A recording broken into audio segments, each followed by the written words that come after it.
जय हिंद दोस्तों, गणतंत्र दिवस की ढेरों सारी शुभकामनाएं। आज हम सेलिब्रेट कर रहे हैं 72वां गणतंत्र दिवस। दोस्तों आज हम आए हैं अपने office Delhi technological university DTU में। दोस्तों यहाँ हमारे भूतपूर्व सैनिक जो यूनिवर्सिटी में सिक्योरिटी सर्विस देते हैं उनकी तैयारी आज ज़ोर शोर से चल रही है।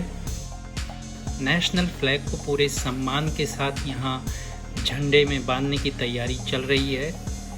तो वाकई में दोस्तों ये एक टेक्निक होती है, एक सम्मान के साथ झंडे को उसमें फूल रख करके कैसे बांधना होता है, ये भी एक टेक्निक होती है। क्योंकि ये जब ऊपर जाता है और नीचे रस्सी को खींचते हैं तो ये खुलना चाहिए। तो ये सारी चीज़ें यहाँ पे पूरा श्योरिटी के साथ बांधा जा रहा है कि ये ऊपर जाने पे और खुल जाए।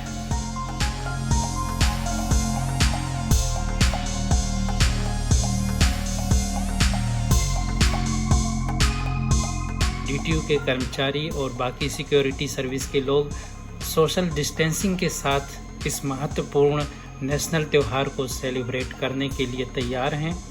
दोस्तों ये एक प्राउड मोमेंट है जहां हम अपने देश के प्रति अपने प्रेम को प्रकट करते हैं।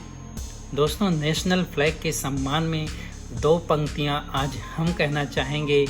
3 रंग का नहीं वस्त्र, ये ध्वज देश की शान है, हर भारतीय के दिलों का स्वाभिमान है। यही है गंगा, यही हिमालय, यही हिंद की जान है, और 3 रंगों में रंगा हुआ ये अपना हिंदुस्तान है। भारत माता की जय, भारत माता की जय, भारत माता की जय। छोड़ दो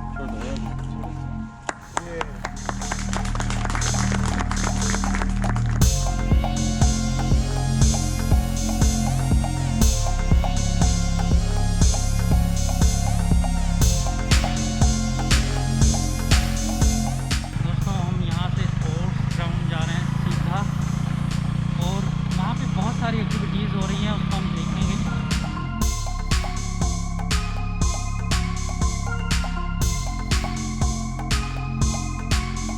दोस्तों यहाँ के स्पोर्ट्स ग्राउंड में पराक्रम यानी first sports meet for faculty and staff जो कि 23 जनवरी से चल रहा था, जिसमें कई सारे खेल खेले जा रहे थे।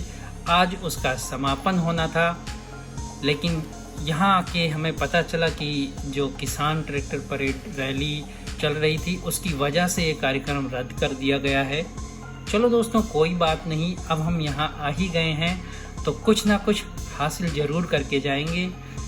तो दोस्तों आज हम सर से बात करेंगे जो प्रोफेसर हैं, सीनियर प्रोफेसर हैं मैकेनिकल इंजीनियरिंग डिपार्टमेंट में, जो अपनी इंडस्ट्रियल एक्टिविटी का डेटा है उपयोग का, अच्छा, वो करीब 70% है। अच्छा, इसका मतलब है कि वो 30% और सामान बन सकता है, लेकिन वो इसलिए नहीं बन रहा है कि बिक नहीं सकता है। जी जी।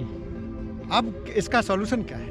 जी, इसका सॉल्यूशन ये है कि सरकार पैसा छापे और लोगों को रोजगार दे। जब रोजगार देगा तो वहाँ कुछ काम होगा। जी जी। जैसे वो काम शिक्षा में हो सकता है, स्वास्थ्य में हो सकता है, R&D में हो सकता है, क्योंकि वो इमीडिएटली कोई कमर्शियल एक्टिविटी नहीं होती। जैसे शिक्षा को कोई कमर्शियल एक्टिविटी नहीं है एज सच। R&D भी उसमें कितना निकल पाएगा पता नहीं रहता है। जी जी। तो अगर इस तरह होंगे तो सामाजिक उपयोगकारी भी हो जाएगा। हाँ। और जब उनके पास पैसा आएगा तो वो सामान खरीदेंगे, तो ये इंडस्ट्री भी चलने लगेगी। तो इस तरह से अगर ये 100% पे चल गई तो अपनी इकोनॉमी सीधे सीधे $4 ट्रिलियन की अभी पहुंच सकती है। जी जी। और जब ये 4 ट्रिलियन पे पहुंचने लगेगी, जब किसी की फैक्ट्री जब 100% या 90% के ऊपर चलने लगती है तो वो नई फैक्ट्री लगाएगा, अदरवाइज वो नई फैक्ट्री नहीं लगाएगा। जी जी। ये इसमें बेसिकली समस्या का समाधान है कि जब कमर्शियल एक्टिविटी, व्यापारिक गतिविधियां रुक जाती हैं तो सरकार को पैसा छापना पड़ता है। अगर पैसा नहीं छापेगी तो इसका कोई सोल्यूशन नहीं निकलता। यही अमेरिका में भी हुआ था, जब 1930 में जब बेरोजगारी वहाँ ज़्यादा फैल गई और कमर्शियल एक्टिविटी ठप पड़ गई या कम होने लगी। लेकिन इंटरनेशनल मार्केट में जो है पैसे की जो वैल्यू जैसे अभी भी कम हो रही है धीरे धीरे, तो डॉलर के मुकाबले में हमारी जो पैसे की वैल्यूएशन है वो कम नहीं हो जाएगी? नहीं, वो एक अलग फैक्टर है जी। अगर अपनी इकोनॉमी बेहतर चलेगी तो इनफैक्ट अपनी रुपए स्ट्रांग होगा, वीक नहीं होगा। जी जी। इसलिए उसे आप अपन लोग जो कॉमन लोग सोचते हैं कि पैसा ज़्यादा छप गया तो अपनी उसकी वैल्यू घट जाएगी, अपनी इंटरनेशनल वैल्यू घट जाएगी, ये बात सही नहीं है। ना कहीं जो प्रूवन है। और इसका कारण क्या है? इसका अगर आप डीप में एनालिसिस करें तो उसका कारण ये है कि दो बातें होती हैं। एक तो हम क्या है, हम सोचते हैं अपने कॉमन सेंस से और अपने बजट कंस्टेंट से। हम सोचते हैं सरकार भी वैसा ही है, उसके पास भी लिमिटेड पैसा है और हमारे पास भी लिमिटेड पैसा है, लेकिन सरकार के पास पैसा छापने की शक्ति होती है, मेरे पास नहीं होती है। अब जी। इसमें जो आप बात कह रहे हो कि इन्फ्लेशन बढ़ जाएगा या मुद्रा की कीमत बढ़ जाएगी, उसका कोई एडवांस में प्रूफ नहीं है अब तक। जी जी। जो दुनिया में किया है, जैसे अमेरिका ने किया था 1930 में, इसने पैसे छापे, डॉलर छापा और वहाँ पे किसी आदमी को बेरोजगार नहीं रहने दिया, सबको काम दिया। उस काम देने से क्या होगा, वहाँ पे सबको स्कूलिंग हो गई, सबको रोड बन गए, कम्युनिटी सर्विसेज बन गई, हॉस्पिटल्स बने, और वहाँ पे इनफैक्ट आज का आधुनिक अमेरिका का फाउंडेशन डाला।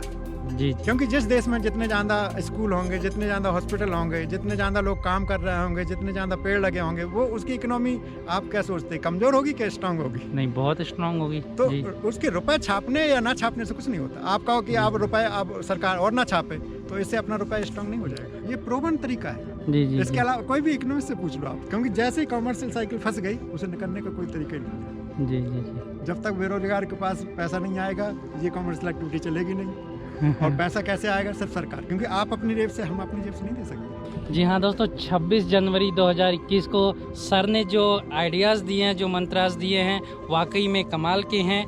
और जो प्लान सर बता रहे हैं वाकई में ज़बरदस्त है। सोचने वाली बात है कि हाँ, ऐसी चीज़ें हो सकती हैं। गणतंत्र दिवस की ढेरों सारी शुभकामनाएं सर को, पूरी DTU फैमिली को। जय हिंद, जय भारत।